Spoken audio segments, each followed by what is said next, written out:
네, 저희는 지난주에 요한복음 15장 말씀에 나와 있는 포도나무와 가지의 비유를 통하여서 부활의 믿음에 대해서 함께 살피는 시간을 가졌습니다.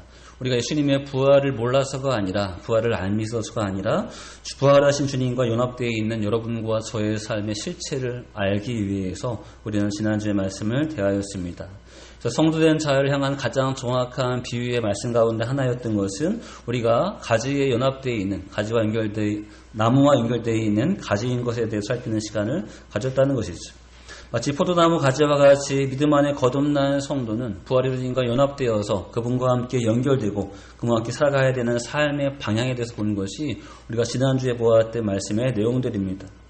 여러분, 때로는 기억하셨고 때로는 잊어보셨겠지만 제가 오늘 간략히 먼저 세 가지 관점을 먼저 복습해보고 다시 이어지는 말씀으로 좀 대해보고자 합니다.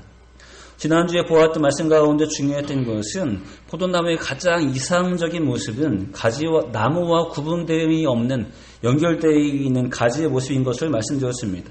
어디까지가 가지고 어디까지가 나무인 것이 구분되지 않을 만큼 마치 하나된 존재와 같이 연결되어 있는 모습을 우리가 함께 제시하였습니다. 그래서 주님께서 말씀하신 것처럼 그가 내 안에 내가 그 안에 있는 그 모습의 모습을 우리가 함께 좀 살펴보았다는 것이죠. 그럼 주님께서 부활하셨지만 그분과 나와 아무런 관계성이 없는 것이 아니라 그분의 부활이 나의 부활이고 그분의 생명이 나의 생명인 것을 우리가 느끼는 것이 바로 나무와 가지의 연합된 상태인 것을 함께 좀 살펴보았습니다. 또 두 번째 본 것은 단순히 연결되어 있는 것만 본 것이 아니라 연결되어 있는 그 가지의 의무이자 사명은 열매를 많이 맺는 것이었습니다. 분명히 나무의 만족을 위해, 나무를 기쁘게 하기 위해서, 때로는 포도원을 관리하는 농부를 기쁘게 하기 위해서 해야 되는 가지의 중요한 사명입니다. 여러분, 이것을 사람으로 비유하지 않고 포도나무로 비유한다면 너무나 당연한 일이라는 것이죠. 열매 맺지 않는 가지는 잘라버리고 열매 맺는 가지는 더 잘 맺을 수 있도록 도와주는 것은 농부가 해야 될 가운데 중요한 일이기도 하고 또 가지로서 당연한 모습이기도 합니다. 흥미로운 것은 농부에게 있어서 열매 맺지 않는 가지는 아무런 의미가 없다는 것이죠. 작년에 맺지 않았던 가지는 지금 잘라버리는 것이고 혹시 올해 내가 미처 자르지 못했지만 열매를 맺지 않고 있는 가지는 농부에게는 아무런 기쁨과 의미가 없는 존재였습니다. 우리가 정말로 주님 안에 있는 포도나무의 가지와 같은 존재라면 여러분과 저의 삶 가운데 주님께서 기뻐하시는, 하나님께서 기뻐하시는 열매를 맺는 삶이 있어야 하는 것이 우리의 모습인 것을 함께 살펴보았습니다. 또 세 번째 보았던 것은 무엇이냐면 여러분, 이 비유를 통하여서 주님께서 열매를 강조하시는 가장 중요한 이유는 농부의 만족과 나무의 만족을 위해서가 아니었습니다. 마치 가지와 같은 우리에게 주님의 기쁨을 덧입혀 주시기 위해서, 주님의 기쁨을 갖게 하시기 위해서 주님은 우리에게 열매 맺는 삶을 강조하셨다는 것이죠. 단적으로 보면 마치 약탈당하는 것 같고 착취당하는 것처럼 보이지만 그러나 장기적으로 보면 우리가 미처 누리지 못한 하늘의 복과 은혜를 누리기 위한 주님의 배려이고 주님의 사랑인 것을 함께 살펴보았습니다. 우리가 지난주에 이렇게 포도나무 비유를 통하여서 여러분과 저의 존재가 단순히 세상에 있는 한 사람의 존재가 아니라 부활의 주님과 하나 된 존재, 부활의 주님과 동행하는 존재, 부활의 주님이 기뻐하신 열매를 맺는 존재인 것에 대해서 함께 보는 시간으로 지난주에 부활의 믿음 첫 번째 시간을 가졌습니다. 오늘은 그 두 번째 시간으로 이 여러분과 저의 존재를 재확인했다면 이제 우리가 어떻게 살아야 되는지 그 삶의 내용에 대해서, 삶의 의미에 대해서 잠시 살피는 시간을 가져보고자 합니다. 사실 오늘 한 시간 말씀을 대한다 하더라도 우리가 그것을 다 알았다 할 수 없습니다. 그러나 중요한 방향과 중요한 어떤 기점들을 함께 살피면서 여러분과 저의 삶이 더욱더 부활의 주님과 연합한 삶으로 그 상태로만 있는 것이 아니라 진전되어지고 성장하는 모습으로 나가는 계기가 되기를 주의 이름으로 축원합니다. 먼저는 오늘 요한일서 5장 말씀을 통해서 보게 되어지지만 지난번과 같이 참고된 말씀을 좀 더 살피면서 주시는 은혜를 함께 좀 살피는 시간을 갖도록 하겠습니다. 자, 첫 번째 볼 수 있는 큰 주제는 무엇이냐면 하나님의 아들을 믿는 자에게는 증거가 있다고 성경 우리에게 말하고 있습니다. 오늘 10절부터 13절의 말씀이 그것을 강조하고 있죠. 이 증거가 있다는 말은 다른 말로 얘기하면 그 안에 생명이 있다는 말일 것입니다. 먼저 한번 10절 말씀을 한 번 더 우리가 읽어보실까요? 요한일서 5장 10절 말씀입니다. 같이 있습니다. 시작.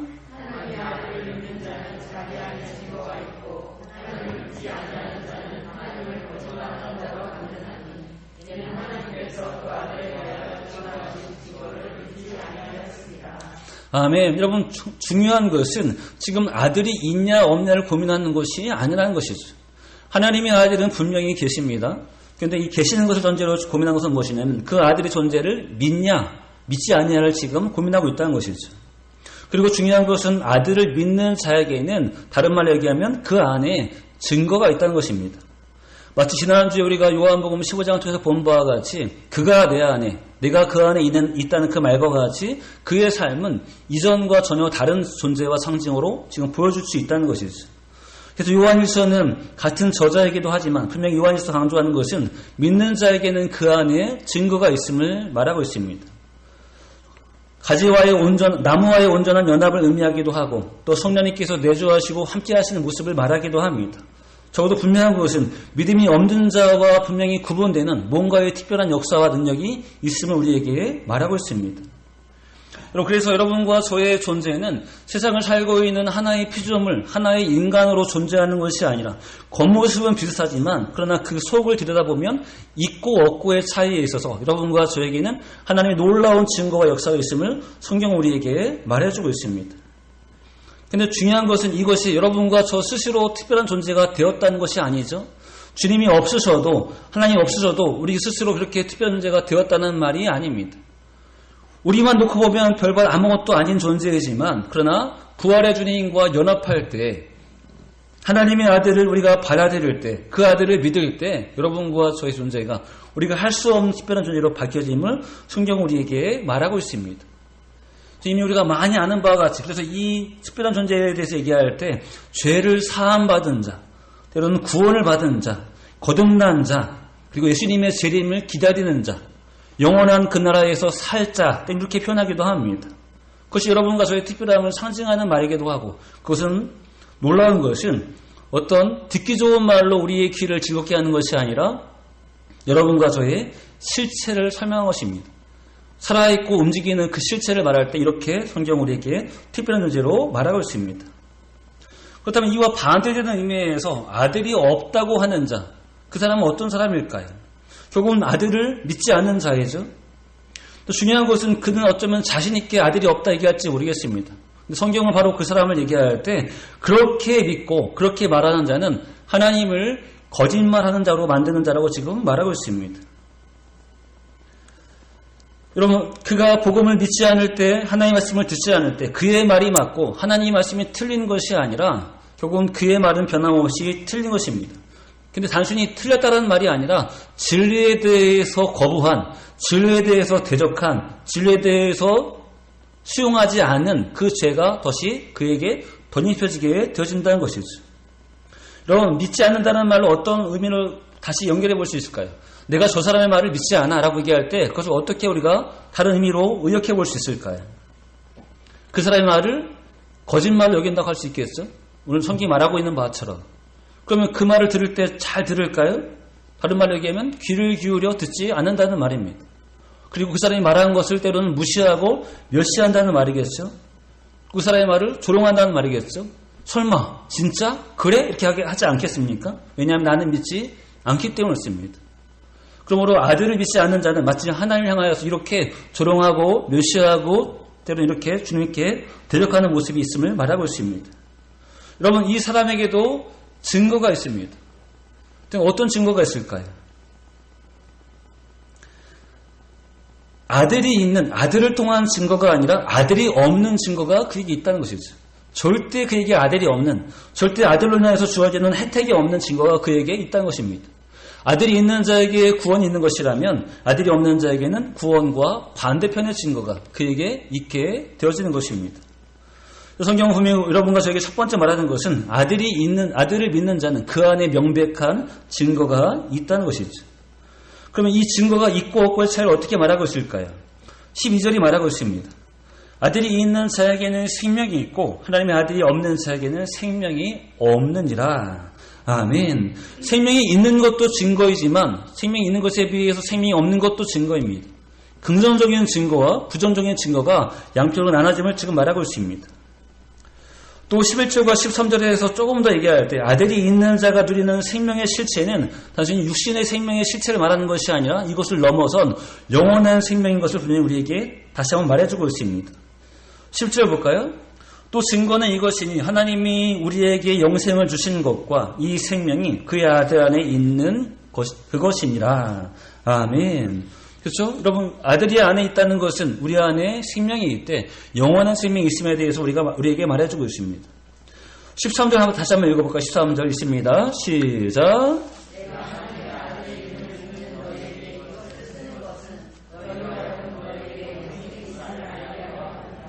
아멘. 여러분, 그래서 지금 우리가 첫 번째 보고 있는 것은 뭐냐면 아들을 믿는 자에게는 증거가 있다는 말을 결론적으로 얘기하면 그 안에 생명이 있다는 것이죠. 이 생명은 육신의 생명이 아닌 육신의 생명을 넘어선 영원한 생명입니다. 단 이 생명은 아들을 통해서 주어지는 생명입니다. 그러므로 아들을 거부하거나 아들을 믿지 않는 자에게는 있지 않은 생명입니다. 그러니 이 땅에 살고 있는 같은 사람들이지만 믿음이 있는 자에게는 같은 사람이지만 그한테는 영원한 생명이 있는 것이고 믿음이 없는 자에게는 영원한 생명이 없는 것입니다. 마치 우리가 지난주에 보았던 포도나무 가지의 상태와 같이 먼저 첫 번째 주제를 함께 좀 살펴보았습니다. 자, 그런데 이 가운데 우리가 이제 두 번째 고민해야 할 것은 무엇이냐면 여러분 이 생명이 있다는 것에 대한 상황을 우리가 오해하면 안 됩니다. 마치 사진을 찍듯이 마치 한순간만 담아내듯이 그 상태를 말하는 것이 아니라는 것이죠. 생명이 있다는 것은 어떤 상태이죠? 그 생명이 유기적으로 움직인다는 것입니다. 여러분 우리가 이제 결혼을 하고 아기를 잉태하고 아기를 출산하게 된다면 출산했다는 것은 어떤 의미입니까? 상징적으로 얘기하면 뱃속에 있는 태아가 이제 밖으로 태어났다는 얘기죠. 근데 그것이 끝이 아니라는 것이죠. 태어났다는 것은 그 생명이 유지되어야 한다는 사실입니다. 그 생명을 유지시켜야 한다는 사실입니다. 계속 돌보고 또 아끼고 또 그를 위험당하지 않도록 계속 성장하도록 도와줘야 되는 것이 생명이 있다는 증거라는 것이죠. 우리가 알고 있는 가장 기본적인 것은 우리는 거듭난 존재이고 우리는 새로운 존재이고 우리 안에 있는 영원한 존재가 여러분과 저에게 생명으로 호흡하고 있습니다. 근데 중요한 것은 이 생명을 유지해야 된다는 것이 우리가 이제 고민해야 될 중요한 주제라는 것이죠. 여러분 그 가운데 한 가지 참고되는 말씀은 초보에 넣어드린 것처럼 요한일서 2장 6절 말씀입니다. 그의 안에 산다고 하는 자는 그가 행하시는 대로 자기도 행할지니라. 아멘. 예수님과 함께 연합된 자는 예수님과 함께 살아있다 하는 자는 결국 예수님께서 행하시는 대로 그도 행해야 한다는 것입니다. 생명이 있다는 자는 그 생명이 있는 것에 대한 호흡과 움직임과 성장이 있어야 함을 성경 우리에게 말하고 있습니다. 하나님이 아들을 믿는 자, 아들 안에 거하고 있는 자, 또 포도나무 가운데 연결되어 있는 가지와 같은 자로 얘기한다면 결국은 이 기준은 그가 행하시는 대로 행하는 자여지 해야 한다는 것입니다. 예수님께서 모범을 보이신 대로 그럼 그것만 행해야 할까요? 예수님께서 행하신 대로만 하면 될까요? 그와 더불어 첨부되는 것들이 있겠죠. 때로는 모범을 보이시기도 했고 때로는 말씀으로 전하시기도 했습니다. 때로는 큰 방향에서 주께서 기뻐하시는 것이 무엇인지를 알려주시기도 했습니다. 그리고 믿음이 있는 자는 아들을 통해서 생명이 있는 자로서 하나님께서 기뻐하시는 대로 하나님께서 원하시는 대로 또는 모범을 보신 대로 살아가는 것이 우리가 살아가야 될 삶의 방향이라는 것이죠. 제가 여기서 구분하고 싶은 가장 중요한 것은 딱 어떤 상태만 두고 말하는 것이 아닙니다. 출산했을 때, 아기가 출생했을 때 사진을 딱 찍고, 내가 아이를 낳았어라는 것을 지금 확인한 정도로 끝나는 것이 아니라는 것이죠. 아기를 낳았다는 것은 이 아이가 성인이 될 때까지, 이 아이가 독립을 할 때까지 부모는 그 아이를 책임져야 한다는 것입니다. 그럼 여러분과 저의 삶이 이제 아이라면, 생명이 시작된 존재라면, 우리는 이 생명을 유지해야 되고, 이 생명이 성장해야 합니다. 그리고 그 방향에서 좋은 예를 들어주는 것은 우리가 익히 알고 있는 말씀을 근거로 한다면 시편 1장 1편 1절부터 3절까지 말씀입니다. 너무나 잘 아는 말씀이죠. 그런데 오늘 말씀과 굉장히 연결이 긴밀하게 되어 있습니다. 한번 시편 1편 1절부터 2절 주보에 나와 있어. 한번 이 두 절만 읽어볼까요? 1절 2절 한번 읽어볼까요? 있습니다. 시작.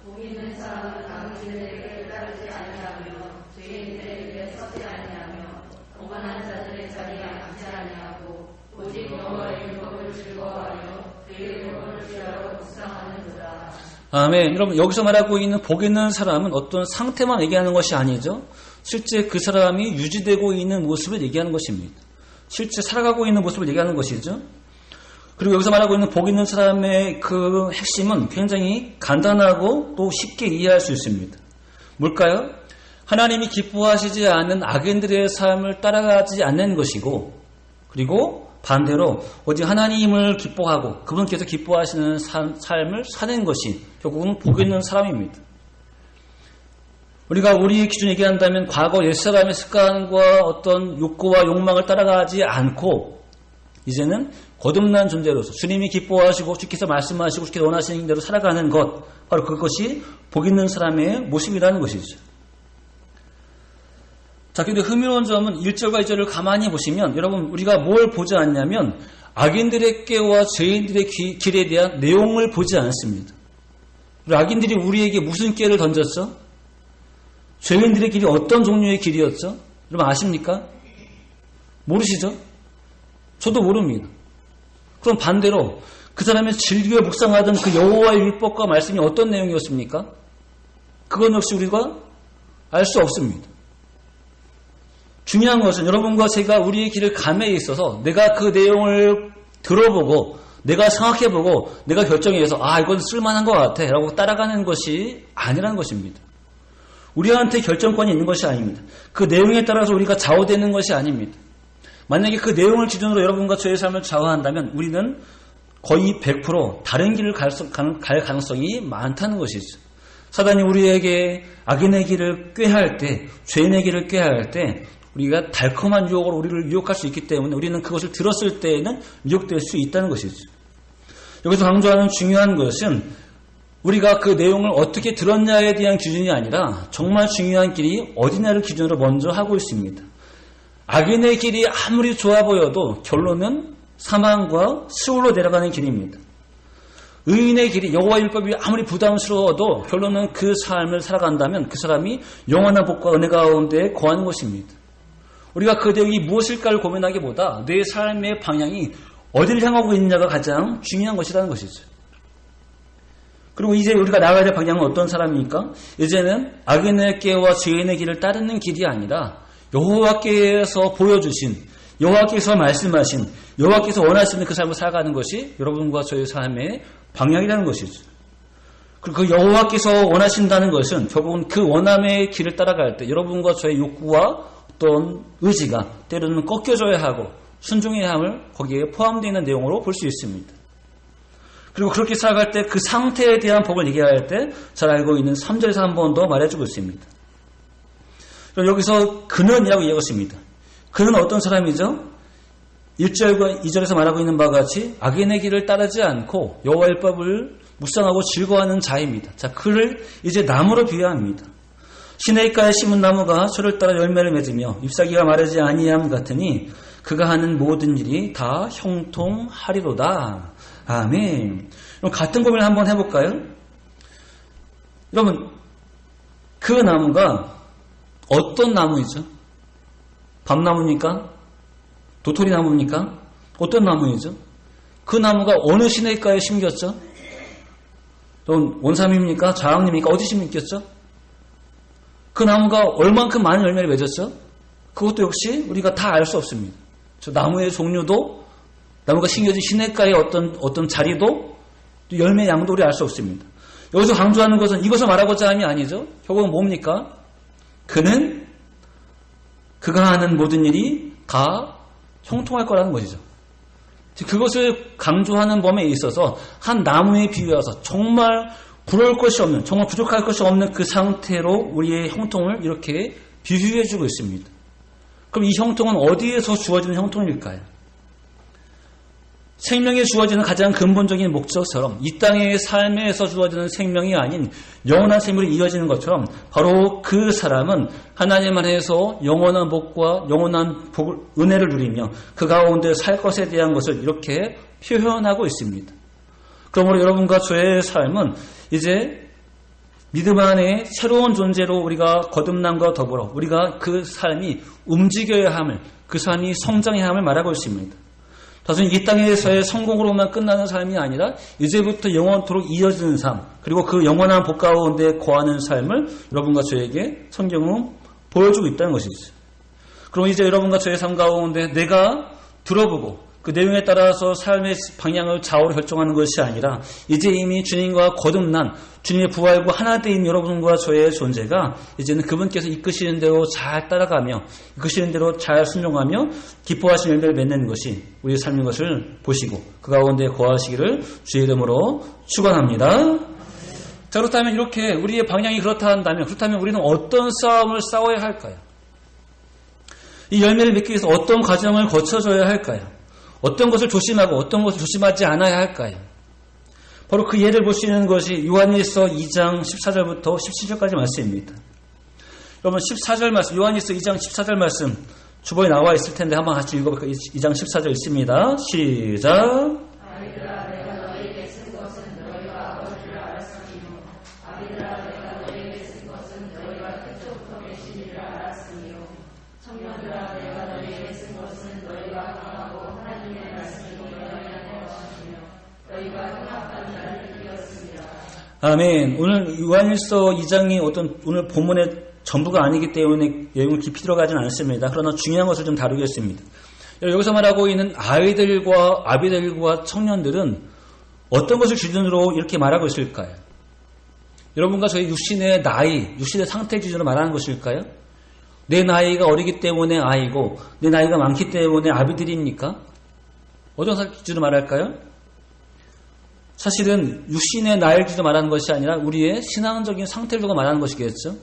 육신의 나이가 많아도 이제 막 주님을 처음 믿는 분들이라면 그분들은 마치 아이와 같은 것이고 이제 나이가 비록 어린 나이에 속하지만 그 사람이 주님을 믿고 고백하는 신앙이 깊다면 때로는 청년, 때로는 아비들과 같을 것입니다. 그렇죠? 그런데 우리가 오늘 한번 주목해봐야 할 부분은 무엇이냐면 바로 청년들을 향한 권면입니다. 가장 혈기왕성한, 가장 인생을 펼쳐나가야 될, 가장 힘이 있고 어떤 비전이 있는 그들에게 하시는 말씀이 지금 여기서 중요한 의미가 있습니다. 자, 청년들에게 얘기할 때 어떻게 얘기하죠? 청년들아 내가 너희에게 쓰는 것은 너희가 강하고 하나님의 말씀이 너희 안에 거하시며 너희가 흉악한 자를 이기었습니다. 아멘. 여러분 믿음 안에 강한 자, 하나님의 말씀에 거하는 자, 그리고 그 말씀으로 흉악한 자를 이기는 자들이 결국은 청년들입니다. 그리고 그것은 하나님께서 기뻐하시는 모습의 가장 대표적인 상징으로 볼 수 있다는 것이죠. 그렇다면 이 말씀을 연관해서 이제 뒤에 있는 말씀과 함께 이 상태를 한번 살펴볼까요? 자, 그렇다면 이 청년의 모습 가운데 이렇게 말씀 안에 거하며 승리하는 모습 가운데 중요한 것은 무엇이냐면 아버지의 사랑을 간직하라.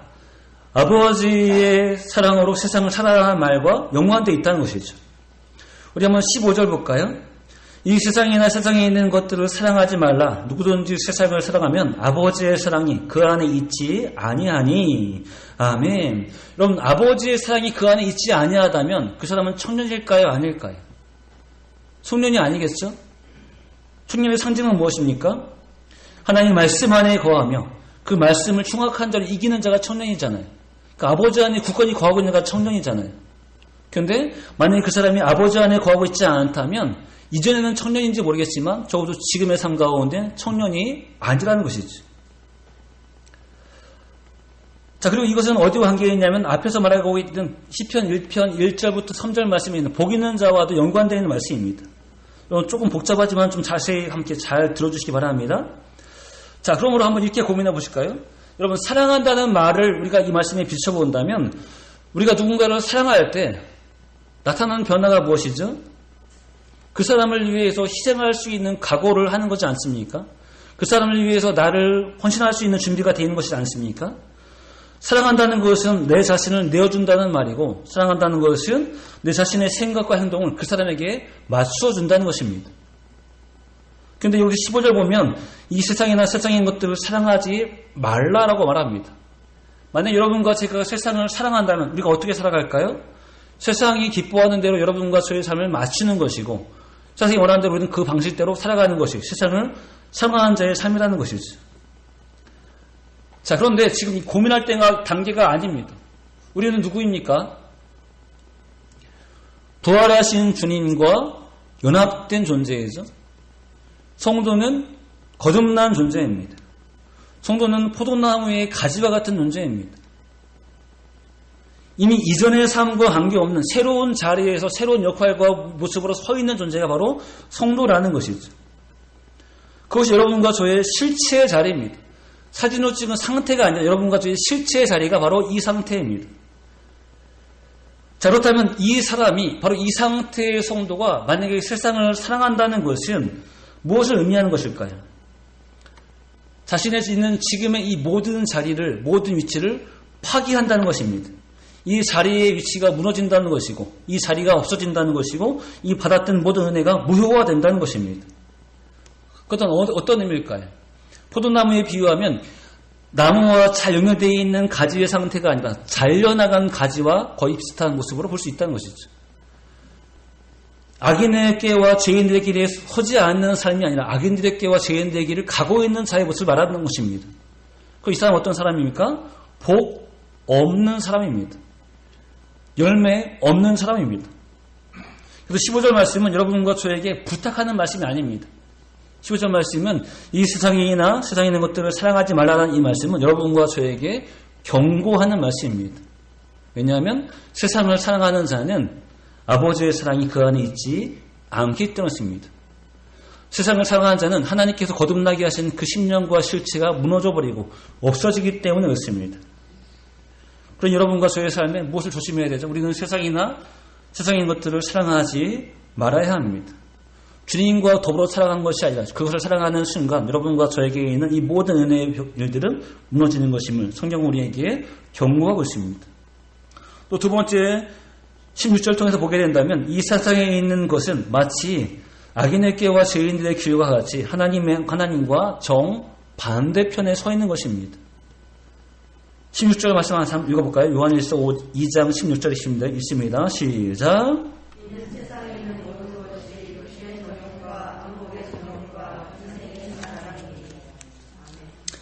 네, 다 아버지로부터 온 것이 아니요 세상으로부터 온 것이라고 성경은 말하고 있습니다. 보세요. 육신의 정욕과 안목의 정욕과 이생의 자랑을 우리가 시편 1편과 1편 1절과 비교해 본다면 뭘까요? 악인들의 꾀와 죄인들의 길이겠죠? 그렇죠? 결국 세상에 있는 그 부분이 이런 것입니다. 세상에 있는 모든 것이 그렇다는 것이죠. 하나님의 영역에 있지 않은 밖에 있는 반대편에 있는 것들은 다 이런 것들입니다. 그리고 성경은 분명히 얘기합니다. 다 아버지로부터 온 것이 아니요 세상으로부터 온 것이라고 이 실체를 우리에게 알려주고 있습니다. 자, 그러면 이렇게 따라가는 사람들은 복 없는 자의 것이라고 말씀드렸죠? 시편 1편 1절을 기준으로 보면 그렇습니다. 자, 근데 흥미로운 것은 사실은 이 사람들은 어떻게 사는 거죠? 내가 살고 싶은 대로 사는 것이잖아요. 나의 기준으로 내가 하고 싶은 대로, 내가 먹고 싶은 대로, 내가 가고 싶은 대로, 내가 하고 싶은 대로 하는 것이잖아요.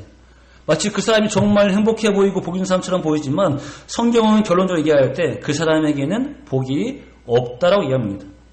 그 복은 하나님께 속하지 않은 것, 아들 중에서 누리는 그 영원한 생명이 없는 것을 우리에게 말하고 있습니다. 그래서 하고 싶은 대로 세상을 살았지만 결국은 그 사람은 자신의 인생을 자신 스스로가 망친 것임을 성경은 우리에게 말해주고 있습니다. 그런데 우리는 어떤 삶이죠? 그 삶과 반대편을 살고 있는 삶입니다. 내가 원하는 대로가 아니라 어떤 원함이죠? 부활하신 주님이 보여주신 대로, 그 주님이 말씀하신 대로, 그 주님이 기뻐하신 대로 살아가는 것입니다. 나를 기준으로 볼 때는 내가 원하는 것과는 반대편일 수 있습니다. 근데 결론은 무엇이죠? 그 사람이 복 있는 삶이라는 것이죠. 그리고 중요한 것은 여러분과 저는 원래 이제 이 삶을 살 수가 없습니다. 신학적으로 얘기하면 왜 살 수 없냐면 우리의 옛사람이 죽었기 때문에 그렇습니다. 이런 세상의 유희와 쾌락을 누리는 여러분과 저의 옛사람이 죽었기 때문에 우리는 이 삶을 살 수가 없는 것이 여러분과 저의 지금의 실체입니다. 좀 쉽게 설명한다면 마치 물과 기름과 같이 이제 더 이상 섞일 수 없는 상태가 여러분과 저의 모습이라는 것이죠. 우리가 마치 기름이라면 지금 세상에 있는 이런 것들은 마치 물과 같아서 도저히 함께 엮일 수 없는 것이 바로 이 상태라는 것이죠. 그러니 여러분과 제가 이 삶에서 구별되어야 하고 삶을 살지 않아야 되는 것은 어려운 선택이 아니라 어려운 과정이 아니라 너무나 당연한 일 가운데 하나입니다. 근데 똑같이 15절과 같이 다시 한번 고민해 본다면, 만약에 그럼에도 불구하고 우리가 이 세상에 섞여 있다면, 이 세상을 사랑한다면 어떤 일이 때문에 가능할까요? 우리에게 있는 특별한 능력이 있기 때문에 가능한 것이 아니라 우리 영역 가운데 한 영역이 무너졌기 때문이었습니다. 우리가 완전히 물이 되든지 완전히 기름이 되든지 둘 중에 하나이기 때문에 이 부분이 섞이게 된다는 것이죠. 그것은 곧 여러분과 저의 우리가 받은 그 은혜의 모든 영역이 무너짐을 지금 말할 수 있습니다. 그런데 한 가지 고민이 생기죠. 왜냐하면 하나님께서 우리를 거듭나게 하셨는데 우리가 이렇게 쉽게 무너지는 것이 가능한가라고 우리는 고민해 볼 수 있습니다. 하나님 우리를 이렇게 십자가의 보혈로 건져주셨는데 우리가 이렇게 죄의 미혹 가운데 세상을 살아갈 때 여러분과 저의 어떤 성도의 특징과 특성들이 쉽게 무너지는 것이 가능한가라고 우리는 고민해 볼 수 있습니다. 가능합니다. 근데 그 이유는 하나님의 구원이 연약해서가 아닙니다. 하나님의 보호하심 연약해서가 아닙니다. 그 이유는 무엇이냐면 우리가 자발적으로 우리가 스스로 그 은혜를 저버렸기 때문에 그렇습니다. 여러분 아담이 왜 선악과를 따먹어야 했을까요? 하나님 못 막으셨을까요? 하나님 그것을 하시긴 역부족이셨을까요? 그렇지 않겠죠? 하나님은 그의 선택을 그대로 놓아 두셨습니다. 그리고 그 선택은 무엇이냐면 그가 스스로 하나님의 은혜를 저버리는 것이고 그가 스스로 그 은혜를 받지 않은 것입니다. 그럼 우리가 이렇게 세상을 살아갈 때 우리가 하나님을 원망할 이유가 아니라는 것이죠. 왜 우리를 보호하지 않으셨는지 원망할 이유가 아니라 우리가 얼마나 하나님 앞에 쉽게 배반하고 배신했는지를 고민해야 될 것이 여러분과 저의 모습이라는 것이죠. 그리고 우리는 우리의 삶의 자리에서 이제 더 이상 세상을 사랑하지 않아야 하는 이 중요한 기점을 다시 살펴보게 되어집니다. 자, 마지막 세 번째 볼까요? 그 부활의 주님과 연합하며 살아간다는 것은 중요한 주제는 무엇이냐면 영원한 부활의 삶을 향해 나아간다는 것입니다. 지금은 우리가 거듭난 존재로서 부활의 주님과 함께 이제 믿음이 있는 백성으로 살아갑니다. 근데 이것이 끝이 아니라 여러분과 저의 이 부활의 삶은 영원한 부활에서 실제 드러나는 것이고 그때 실제 누리게 되어지는 것입니다. 우리의 삶 목표가 바로 거기에 있어야 한다는 것이죠.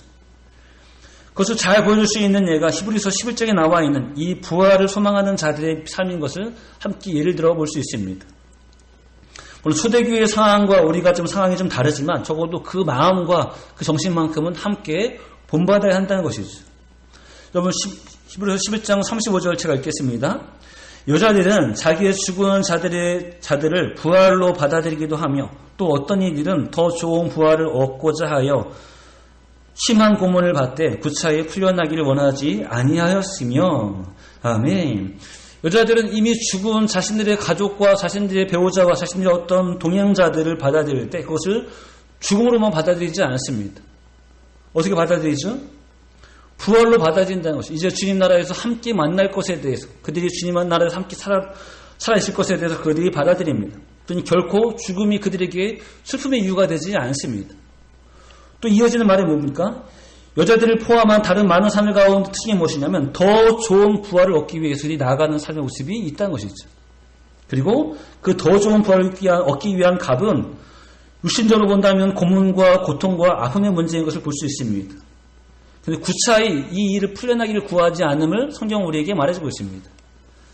제가 이 말씀을 대화할 때마다 참 두려운 것인데요. 여러분 그들이 심한 고문에 대한 내용이 어디 설명되고 있을까요? 바로 36절부터 37절에서 천부적으로 설명되고 있습니다. 저 어떤 이들은 조롱과 채찍질 뿐 아니라 결박과 옥에 갇히는 시련도 받으며 돌로 치는 것과 톱으로 켜는 것과 시험과 칼에 죽임을 당하고 양과 염소의 가죽을 입고 유리하여 공핍과 환난과 학대를 받았으니 아멘. 이것이 무엇이죠? 더 좋은 부활을 얻기 위해서 그들이 치루었던 믿음의 값입니다. 일부러 이 일들을 찾아다닐 이유도 없고 일부러 이것을 당할 이유도 없습니다. 다만 그러나 이 일들이 본인 앞에 주어져 있을 때 그 일들을 그들은 감당했다는 것이죠. 왜냐하면 비록 지금은 몸이 괴롭고 비록 지금은 순교를 당하지만 그들의 소망 가운데 중요한 것은 더 좋은 별강을 누리는 영광이 그들 앞에 있음을 알기 때문이었습니다. 그리고 성경은 말합니다. 이런 사람은 세상이 감당하지 못하느니라 했습니다. 다른 말 어떻게 우리 이 말씀을 해석할 수 있을까요? 이 사람들이 바라보고 있는 시선은 이 세상에 한정되어 있지 않다는 것이죠. 이 세상에서 풀 수 있는 문제가 아닙니다. 이 세상에서 해석할 수 있는 문제가 아닙니다. 그들은 더 넓은, 더 영원한 시간을 보고 있기 때문에 세상을 초월한 사람인 것을 우리 분명히 보여주고 있습니다. 자, 여러분 한번 보실까요? 여러분, 사람에게 있어서 죽음이라는 것은 누구나 그 죽음만큼은 두려워합니다. 여러분, 우리가 죽음 이후의 세상을 알고 있기 때문에 죽음이 의미하는 영원한 끝을 얘기하고 있지 않지만 여러분과 제가 죽음을 맞닥뜨리고 있다면 우리도 그 죽음의 자체에 대해서는 분명히 두려워할 것입니다. 그렇죠?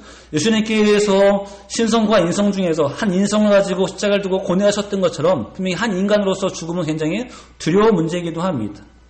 고통은 두려운 문제이기도 합니다. 행복하지 않습니다.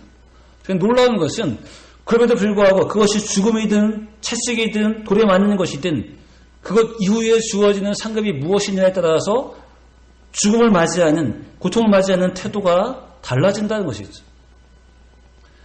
아무것도 없는, 아무 소망도 없는 죽음이라면 너무나 두려운 것이죠. 그러나 그 끝에, 그 뒤에 있는 은혜가 더 크다면 죽음이 두렵지 않은 것입니다.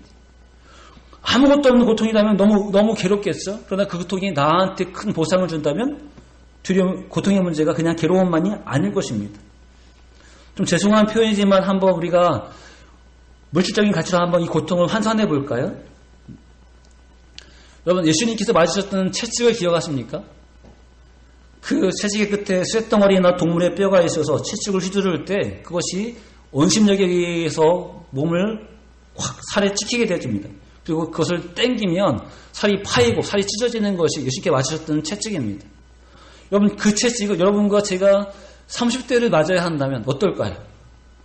너무 많은가요? 10대 맞을까요? 10대 맞으면 어떨까요? 결코 유쾌하지 않겠죠. 맞아야 한다면 맞겠지만 그러나 그것이 결코 즐거운 일이 아닐 것입니다. 자, 그러나 단적인 예로 여러분, 이 채찍 한 대에 현금을 1억을 준다면 여러분 맞으실래요? 안 맞으실래요? 10대 너무 많으신가요? 30대도 맞을 수 있을 것 같아요. 그렇죠? 왜요? 채찍으로 당하는 고통이 크지만 그 뒤에 있는 상급이 큼을 알고 있기 때문입니다. 이 사람들이, 히브리서에 나와 있는 사람들이 왜 죽음이 두렵지 않았겠습니까? 왜 톱으로 켜는 것이 두렵지 않았겠습니까? 왜 돌에 맞는 것이 두렵지 않았겠습니까? 한 인간으로서 충분히 두려워할 만한 모든 상황이라는 것이죠. 근데 그들이 두려워하지 않은 것은, 중요한 것은 더 좋은, 더 온전한 부활을 그들이 소망하고 있기 때문에 그렇습니다. 잠시의 고난에 비하면, 잠시의 죽음에 비하면 영원토록 누릴 이 더 좋은 부활의 가치와 의미를 알고 있기 때문에 그들은 그 삶을 능히 받아들였습니다. 구차히 변명하지 않고, 구차히 피하지 않고 받아들였습니다. 이 고통이 상급이 됨을 알고 있기 때문에 그렇습니다. 여러분과 저의 삶을 이제 돌아볼 때 우리가 어떻게 살아갈까요? 부활의 주님과 연합한다는 것, 행복한 일이고 좋은 일이고 너무나 복된 일입니다. 결론적으로는 그렇습니다. 그러나 과정적으로는 과정마다 우리의 어떤 욕구를, 우리의 욕심을, 탐심을 내려놓아야 하는 성찰이 필요한 것이고, 때로는 고통을 감수해야 하는 희생이 필요한 것이고, 때로는 여러 가지 고난을 감수해야 하는 어떤 상황이 필요한 것입니다. 그러나 그 모든 것들은 여러분과 제가 주님과 함께 온전한 길을 가기 위한 과정이라는 것이죠. 여러분, 우리는 어떤 상태로만 말하고 있지 않습니다. 내가 구원받았어, 내가 천국에 들어갈 수 있게 됐어 라고 상태를 말하고 있지 않습니다. 성경은 우리에게 여러분과 저희의 생명의 존재를 말합니다. 우리는 호흡해야 하고, 먹어야 하고, 움직여야 하고, 커야 하고, 그리고 여러 가지 상황과 여건들을 이겨내야 되는 것이 여러분과 저희의 구원받은 거듭난 생명의 존재라는 것이죠. 우리 그동안 어떻게 살아왔을까요? 주님의 부활과 주님의 삶을 구경했던 존재로만 살아왔을까요? 많은 성경의 믿음의 선진들의 삶을 구경하고 그들을 칭찬하고 응원하는 것으로만 우리의 믿음을 살았을까요? 이제는 여러분과 저의 삶입니다. 부활의 주님을 맞이한 사람, 부활의 복음을 가진 사람은 이제 부활의 주님과 함께 살아가서 열매를 맺고 그 삶의 결과를 내는 사람입니다. 나무와 연합된 온전한 가지로, 시냇가에 심겨진 온전한 나무로 여러분과 저의 삶을 살아내야 한다는 것이죠. 여러분, 다시 말씀 정리합니다. 믿음이 있는 자에게는 생명의 증거가 있습니다. 생명의 증거가 있는 자에게는 그 삶을 살아내야 될 실체가 있다는 것이죠. 그리고 삶을 살아내에 있어서는 마치 히브리서 말하는 바와 같이 우리가 영원한 부활을 바라보고 그 가치를 위해서 희생하고 각오하며 맞이하며 나가는 삶의 결과들이 포함되어 있어야 합니다. 그리고 이 모든 것들이 결국 여러분과 저 개인의 삶에 참된 복의 실체로, 참된 구원의 실체로 우리에게 주어지게 될 것입니다. 이 은혜를 누리시고 살아내셔서 주 앞에 칭찬받으시는 그 복을 누리시는 우리 모두가 되시기를 주의 이름으로 축원합니다. 기도하겠습니다. 할렐루야 감사합니다. 주를 사랑하시고 사랑하셔서 정말 아무 의미가 없는 피조물 된 우리를 주님 택하시고 부르시며 주의 은혜 가운데 거하게 하시니 감사합니다. 부활의 주님과 연합된 새로운 생명으로 거듭나게 하시고 이 땅을 살게 하시되 아무것도 없는 인생이 아니라 영원한 생명을 가지고 있는 삶으로 살 수 있도록 축복하시니 감사합니다. 다만 주님 우리가 구원받은 상태로서만 만족하지 말게 하시고 천국에 들어가고 있는 상태로와 자격으로 만족하지 말게 하시고 이제 주님 안에 거듭난 생명의 실체를 볼 수 있도록 인도하여 주옵소서. 태어난 생명, 자라야 하는 생명, 때로는 먹고 때로는 성장해야 하는 그 생명의 가치를 우리가 볼 수 있도록 인도하여 주옵소서. 우리가 한순간에 머물러 있는 것이 아니라 시간이 지나면 지날수록 우리가 더욱더 주님 안에 거룩하게 하시고 성장하게 하시고 은혜 가운데 거하게 하셔서 마치 시냇가에 심겨진 아름다운 나무처럼 포도나무에 연결되어 있는 아름다운 가지처럼 원하신 아름다운 열매를 맺어들게 하여 주옵시고 그것이 우리의 복과 삶의 근원이 될 수 있도록 인도하여 주옵소서. 희생만 바라본다면 즐거워할 일이 없지만 고통만 바라본다면 우리가 즐거워할 일이 없지만 그러나 영원한 부활의 가치와 축복을 바라본다면 우리가 능히 이 삶을 감당할 수 있음을 성령을 통해 다시 한번 도전받습니다. 저게 주어진 삶의 가정이 지금 어렵다 하더라도 힘들다 하더라도 주님 우리가 불평하고 힘들어하기보다 더 큰 가치를 바라보고 힘을 낼 수 있는 우리 모두가 될 수 있도록 함께 하시고 도와주옵소서.